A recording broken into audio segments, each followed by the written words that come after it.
Hi guys. Last 84 days में क्या किया जाए ताकि हमारा प्रीलिम्स क्लियर हो जाए? ये सवाल तो सबके मन में चल रहा होगा। इसी सवाल का आंसर ढूंढने की कोशिश हम लोग करने वाले हैं और इसी में let me give my 2 cents on this and I hope it will be helpful for you कि कैसे 85 डेज़ में अच्छे से प्रिपेयर किया जाए।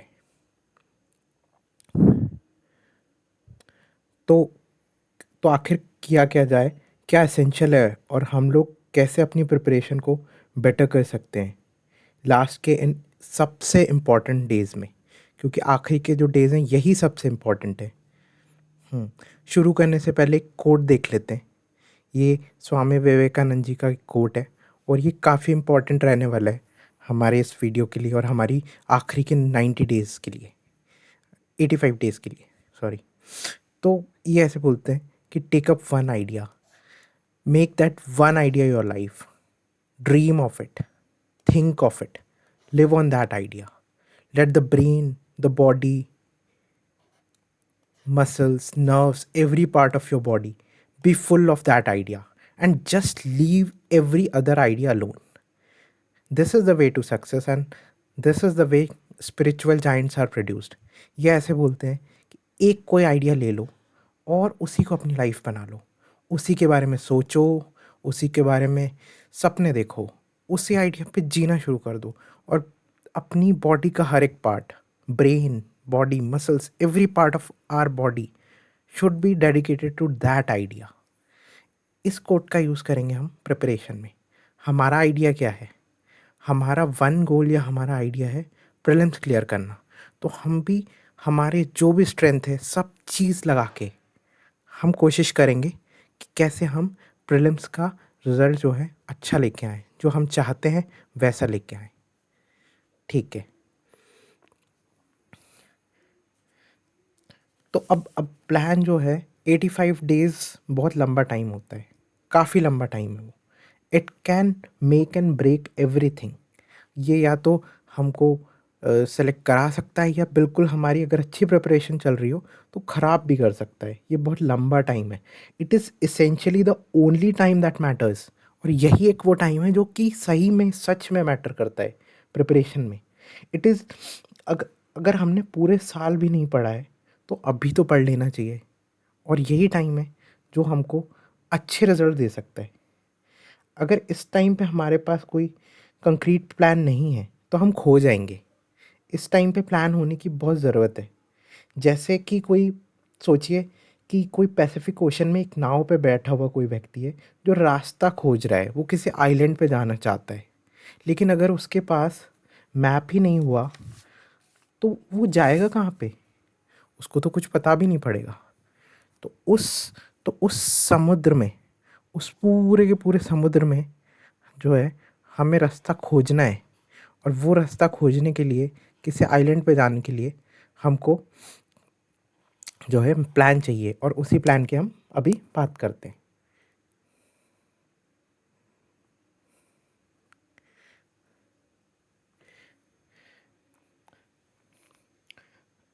हाँ, तो हम लोग ऐसा प्लान बनाएंगे जिससे भले ही हम अभी पीछे हों लेकिन एग्ज़ाम आने तक तैयारी बहुत अच्छी कर लेंगे।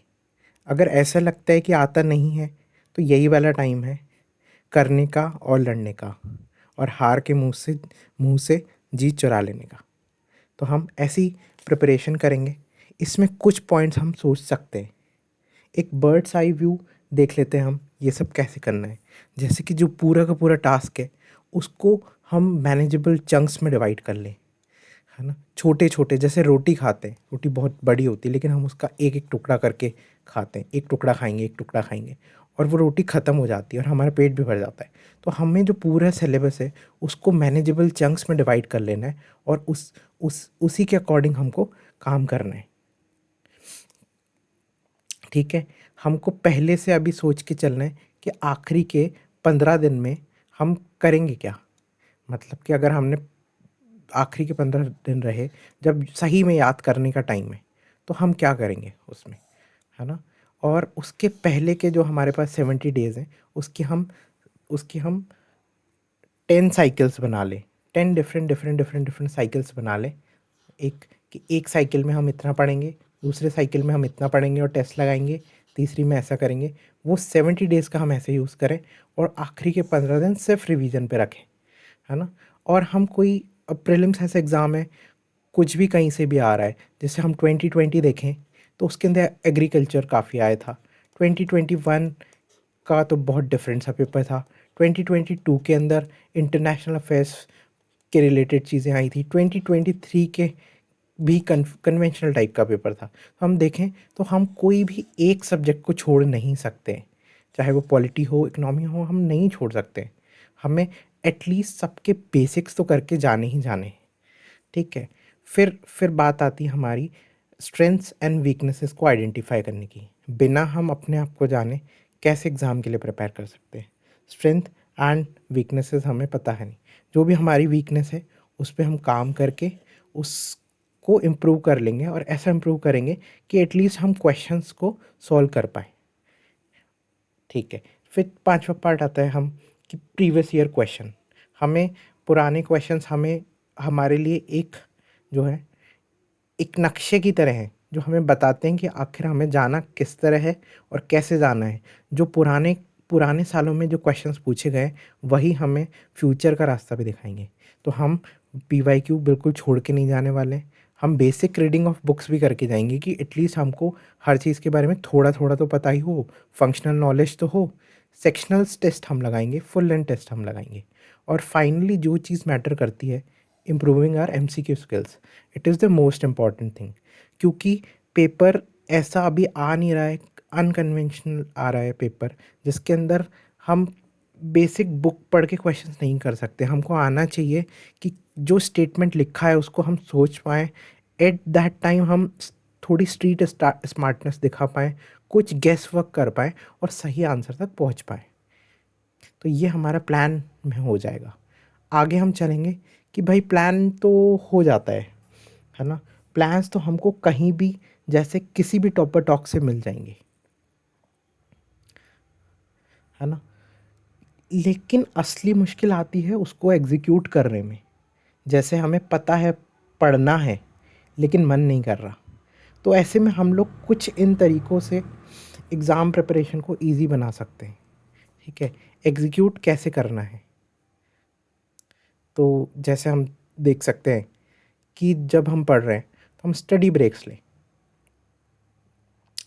हम शॉर्ट स्टडी ब्रेक्स लें, लगातार ही ना पढ़ते रहें।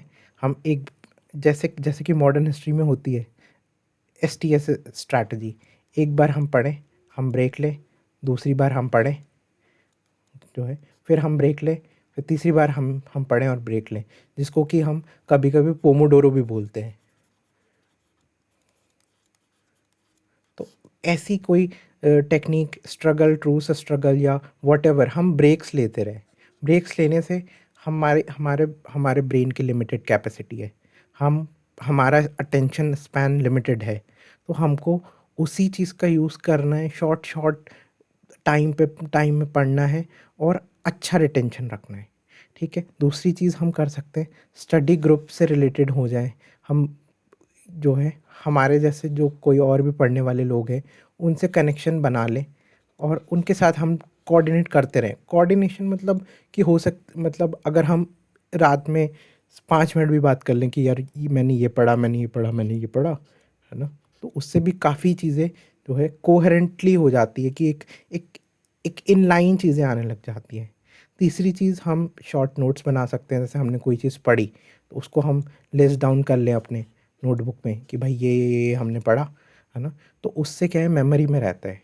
जब हम लोग 4 पॉइंट जब हम लोग पढ़ रहे हैं तो उसको एक्टिवली पढ़ें, उसमें इंटरेस्ट लेके पढ़ें और उसको रिलेट करें कि इस चीज़ के पीछे स्टोरी क्या है ना।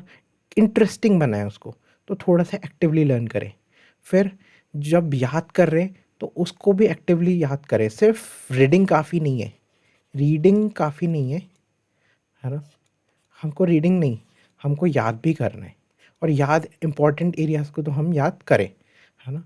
ये और जैसे कभी कभी ऐसा होता है कि हम हमारे घर पे नहीं पढ़ पा रहे हैं तो लाइब्रेरी चले जाएं। घर में एक नहीं जगह पढ़ पा रहे हैं तो दूसरी जगह शिफ्ट हो जाए। कुछ करके हम अपना जो एनवायरनमेंट है उसको कंड्यूसिव रखें हमारी स्टडीज़ से रिलेटेड।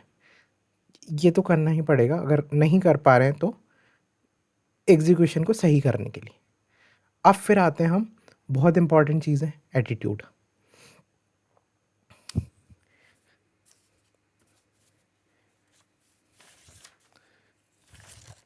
एटीट्यूड तो हमारा बिहेवियर है जो हमारे डेली के एक्शंस में रिप्रेजेंट होगा।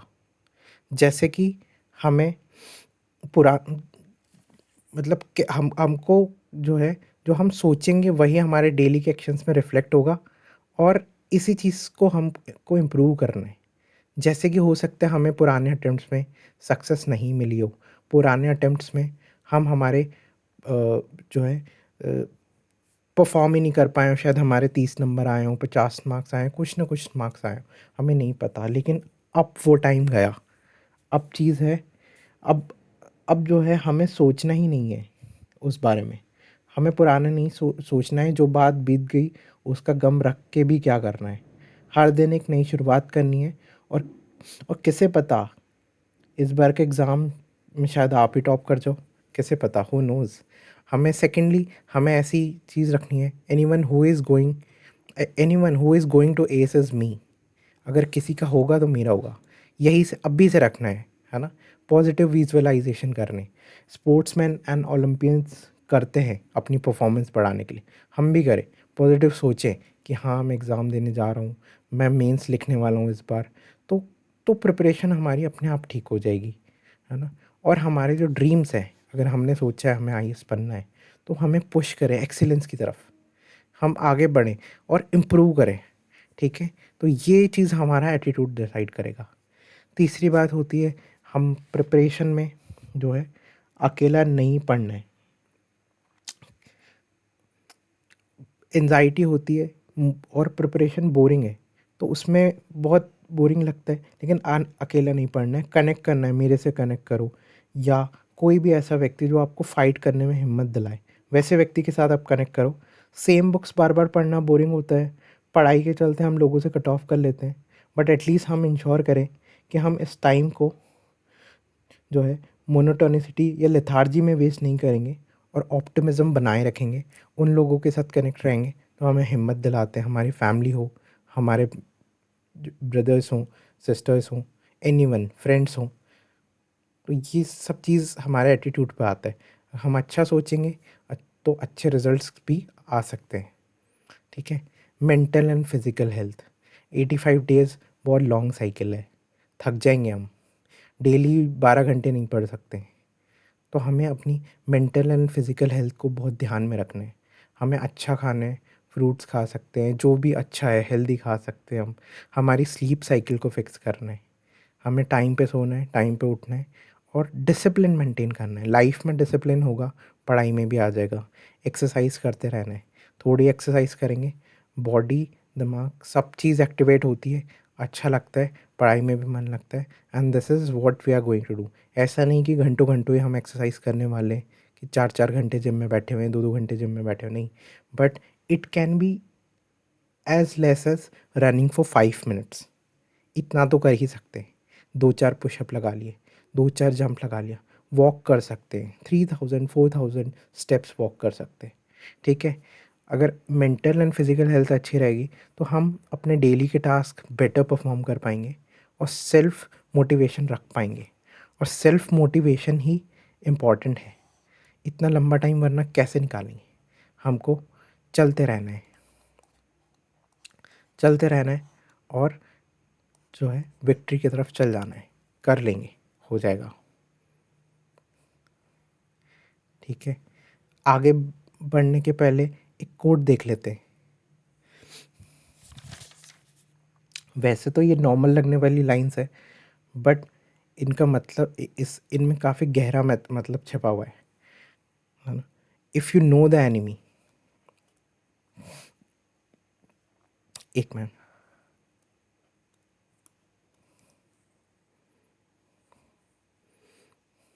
इफ़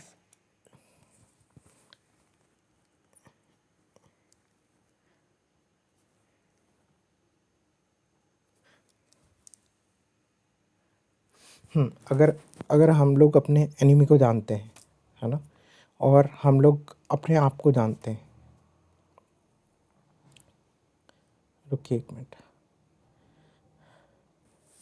हाँ, कि if you know the enemy and you know yourself, you need not to fear the result of 100 battles. अगर आप अपने एनिमी को जानते हैं और अपने आप को जानते हैं तो आपको 1000 लड़ाइयों के बारे में भी नहीं सोचना है।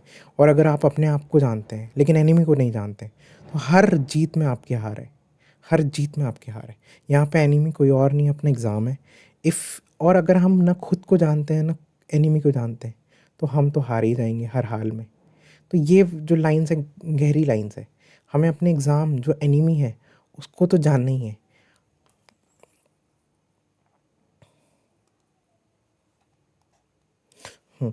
तो हम तो जो है हमें हमें जो है चेंज करना पड़ेगा अपने आप को, हमारी अप्रोच को चेंज करना पड़ेगा।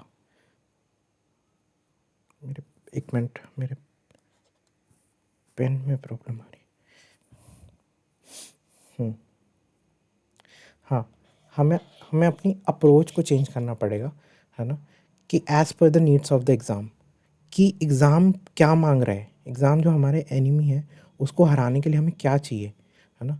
तो हमको उस पे फोकस करना पड़ेगा, ठीक है।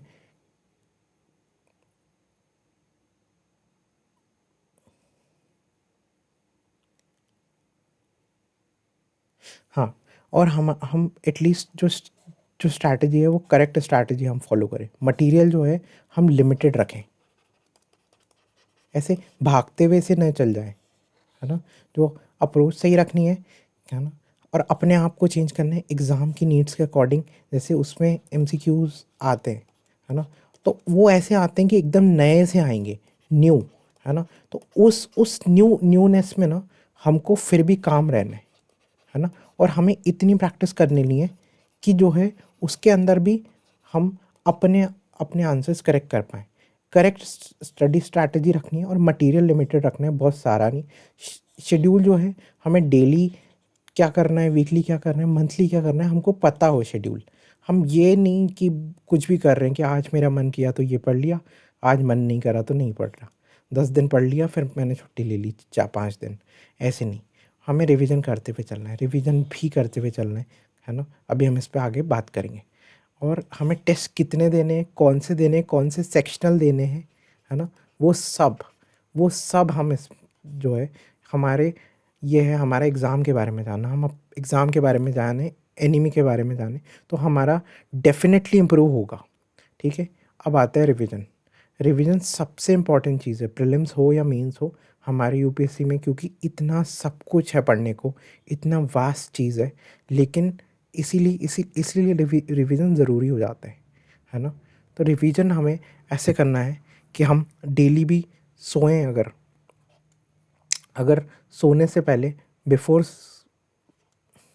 बिफोर स्लीप हम अपने जो है मटेरियल को रिव्यू करें, है ना।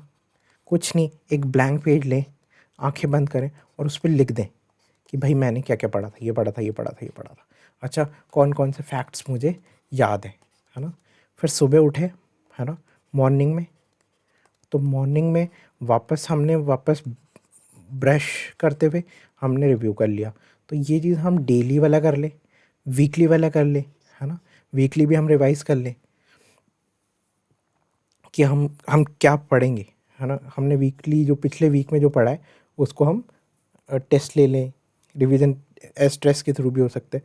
और लास्ट डेज़ जो आखिरी 15 दिन के लिए हम अपना मटेरियल रखें साथ में, ठीक है। तो ये सब चीज़ हम कर सकते हैं। रिवीजन बहुत इंपॉर्टेंट है। 85 डेज़ में रिवीजन के ऊपर ध्यान देना है, क्योंकि थोड़ा बहुत तो आप लोगों ने पढ़ा ही होगा और अब आखिरी में जो पढ़ोगे उसको रिटेन करना है। पॉजिटिविटी पॉजिटिविटी का मेरा यहाँ पे ऐसे मतलब है कि हम जब भी स्टडी टेबल पे पढ़े आएँ तो हम सोचें कि बस यही अंत है, निकालना है इस बार, बस करना है, यही अंत है, यही है बस। हमें बैटल के पहले ही गिव अप नहीं कर देना है, हमें लड़ाई के पहले ही गिव अप नहीं कर देना है, आखिरी अंत तक लड़ना है। जब भी हम स्टडी टेबल पे आएँ पढ़ने तो वहाँ पे हम अपना अपना जो फोकस है वो ऐसा रखें कि मतलब बस यही अंत है और हमें निकालना है। We have to crack it. है ना? बस ये लेके चलना है। और सोचो हमसे पहले कितने सारे लोग आए जिन्होंने मुश्किल हालातों में भी एग्ज़ाम क्रैक कराए, ठीक है? छत्रपति शिवाजी महाराज ने जो है गोरिल्ला वॉरफेयर के थ्रू जो है फेयर के थ्रू उन्होंने हरा दिया, मुगल्स की फ़ौज को हरा दिया। कितने सारे लोग हैं यार। तो हमको ऐसी पॉजिटिविटी रखनी है, यही है। पॉजिटिव रहेंगे तो चीज़ें होगी अपने आप, ठीक है? अच्छा करें क्या? अब हमारे पास जो है सब्जेक्ट वाइज स्ट्रैटेजी भी होनी चाहिए कि भाई सब्जेक्ट वाइज स्ट्रैटेजी का मतलब है कि करंट अफेयर्स तो हर जगह आता है, तो ये तो हमारा ए ऑफ ए है, मतलब ये मोस्ट इम्पॉर्टेंट का एरिया का भी कोर एरिया है करंट अफेयर्स। तो ये तो नहीं छोड़ना है, पक्के से हम अच्छे से करके जाना है, 3-4 बार जितना हो सके उतना। हिस्ट्री है तो उसमें मॉडर्न का हल्का सा हमने देखा है कि कम हो रहा है ना? एंशंट मेडाइवल लेकिन हाँ आता है, डिफ़िकल्ट क्वेश्चन आते हैं, लेकिन हमें बेसिक तो एटलीस्ट आने चाहिए। बिना बेसिक के तो हम ऐसे ही चले जाएंगे, है ना? और जैसे कि गुप्ता पीरियड, बुद्धिज़्म, जैनिज़्म, ये सब काफ़ी पूछे जाते हैं, मौर्यन पीरियड, तो ये सब का हम देख लें। पॉलिटी है, पॉलिटी को भी अब काफ़ी करंट से आ रहा है, करंट से मिक्स करके आ रहा है। हमने देखा है एकदम डायरेक्टली लक्ष्मीकांत से नहीं आ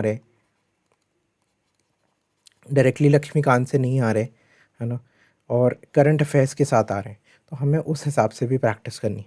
एनवायरनमेंट सबसे इम्पोर्टेंट है। क्यों?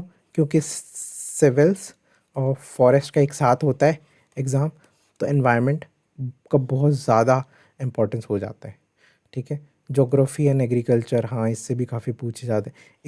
इकनॉमी में काफ़ी सारी पीवाई क्यू की थीम्स रिपीट होती है इन अ डिफरेंट मैनर, है ना? तो हमें हमें एक्टिव तो वहाँ पे भी रहना है ना? और साइंस एंड टेक के लिए तो हमें करंट पढ़ना ही है, क्वेश्चंस हमें करते चलने, ठीक है? एक काइंड ऑफ हम हमारे पास सब्जेक्ट वाइज स्ट्रैटेजी हो कि हमारी क्या वीकनेस है, क्या नहीं आता, और उसके अकॉर्डिंग हम प्रिपेयर कर लें। एक general to do list type के देखें तो कि भाई हाँ हमको करंट अफेयर्स तो पढ़ने ही है ना? ईयरली वाला अच्छे से कर लो, है ना? क्वेश्चंस करो, टेस्ट में जितने क्वेश्चंस हो सके उतना बढ़िया, है ना? और न्यूज़पेपर के को आप एटलीस्ट स्किम करना ना भूलें, है ना? स्टोरीज़ एंड कॉन्टेक्स्ट ढूंढ लें चीज़ों को क्लियर करने के लिए। जैसे हिस्ट्री में स्टोरीज़ का इम्पोर्टेंस हो जाता है। ज्योग्राफी में मैप्स का हो जाता है ना? और आईआर में भी मैप्स का हो जाता है। तो और न्यूमोनिक्स बनाते हुए चलें अपन, है ना? इम्पोर्टेंट डेटा सेव कर लें कि जो हम आखिरी डेज़ में पढ़ेंगे। ये सब चीज़ हम कर सकते हैं। एक kind of general to do list है, ठीक है? अब फ़ियर एक फ़ियर वाला एलिमेंट होता है कि अरे डर लगता है, पिछली बार भी नहीं निकला, इस बार कैसे निकलेगा? फर्स्ट अटेम्प्ट है, इतने सारे लोग दे रहे हैं, सेलेक्टेड लोग भी एग्ज़ाम देते हैं, तो उन सब के बीच में हम कैसे टिकेंगे? तो जो फ़ियर है उसको नहीं आने देना, क्योंकि बाकी लोगों को भी उतना ही फ़ियर है, और हमको डर के आगे बढ़ना है। एग्ज़ाम की प्रिपरेशन क्या है? एग्ज़ाम जिस दिन होगा उसके पहले ये सब चीज़ मैनेज करना भी एक एग्ज़ाम है। ये सब चीज़ बुक्स वगैरह, एंजाइटी, हम सब लोग वल्नरेबल हैं, है ना? लेकिन हमें हिम्मत से आगे बढ़ने का है और उस फ़ियर को चैलेंज करना है और डर के आगे जाना है एंड क्लियर करना है एग्ज़ाम। अभी से लेके चलेंगे तो आखिरी दिनों में घबराएँगे नहीं। जैसे-जैसे टाइम बढ़ेगा लोग और घबराते जाते हैं और जो है पीछे होते जाते हैं। हमें विद टाइम प्रोग्रेस करनी है, हमें ग्रेजुअली इम्प्रूवमेंट्स करने हैं। तो जहाँ जहाँ लोगों के ग्राफ्स नीचे जाएंगे एग्ज़ाम के पास आते आते, हम पीक करेंगे, ठीक है?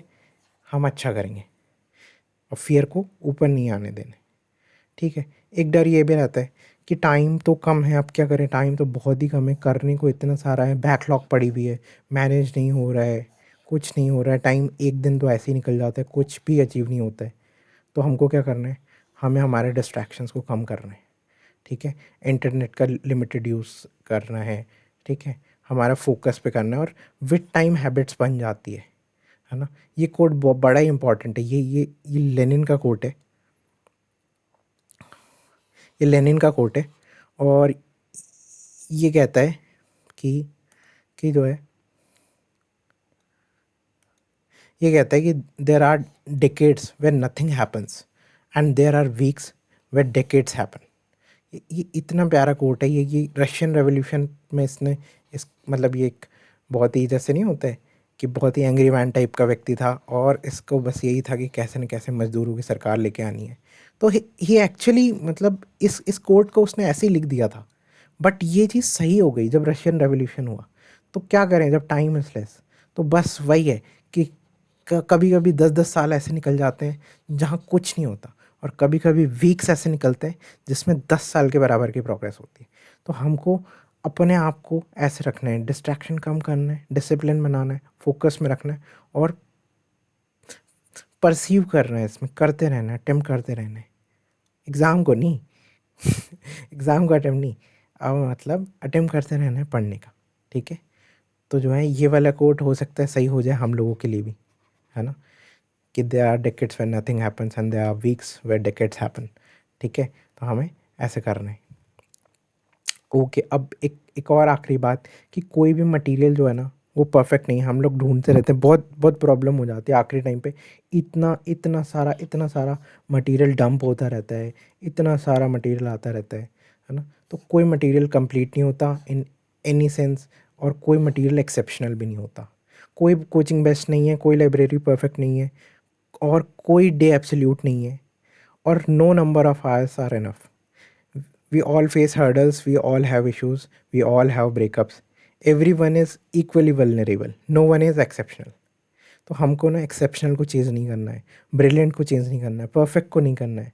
हमें सिर्फ फोकस करना है एसेंशियल पे, बेसिक बुक्स पे, PYQ पे, Indian express, the Hindu type के करंट अफेयर्स पे, और हमें FLT लगाने। ठीक है, प्रिपरेशन हमारी ऐसी रहनी है, वो ऐसे नहीं भागना है कि क्या चीज़ परफेक्ट है। परफेक्ट कुछ भी नहीं है, हम भी नहीं है। जब निकालेंगे तब बोलेंगे ये। ठीक है, तो एग्ज़ाम निकालना है। और आखिरी के लिए ऐसे कुछ टाइप के कोट्स वगैरह ऐसे पढ़ते रहने, म्यूज़िक सुनते रहना है अच्छा अच्छा, है ना, जो हमको मोटिवेट करे, हमें आगे बढ़ाए। तो ये मोहम्मद अली बॉक्सर था, उनका कोट है कि I am the greatest, I said that even before I knew I was.